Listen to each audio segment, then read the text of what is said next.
নমস্কার বন্ধুরা, আজ আমার প্রোফাইলে আপনাদের স্বাগত জানাই। দেখতেই পাচ্ছেন আজকে ফুলকপি আর মাছের একটা রান্না হয়েছে। হ্যাঁ, এই রান্নাটা আমার বাড়িতে প্রায়ই হয়, তাই তোমাদের সামনে আজকে শেয়ার করতে চলে এলাম।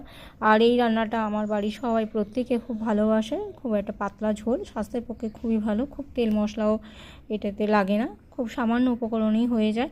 তোমরাও বাড়িতে চেষ্টা করো, নিশ্চয়ই হয়ে যাবে। এটা খুব সহজ পদ্ধতিতেই হয়।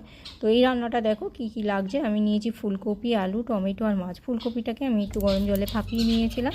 এইবার কড়াই তেল দিয়ে মাছটা ভেজে নিলাম। মাছ ভাজা হয়ে গেলে মাছ ভাজা তেলের উপর সামান্য তেল দিয়ে সাদা জিরে আর টমেটো ফোড়ন দিলাম।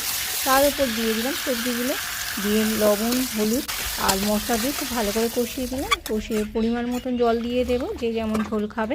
তারপর ঝোলটা ফুটে উঠলে মাছ ভাজা দিয়ে দেবো, ঢাকনা দিয়ে দেবো। তারপরে সবজি সিদ্ধ হয়ে গেলে ধনেপাতা ছড়িয়ে নামিয়ে নেব। গরম গরম পরিবেশনের জন্য তৈরি হয়ে গেছে আমার মাছ।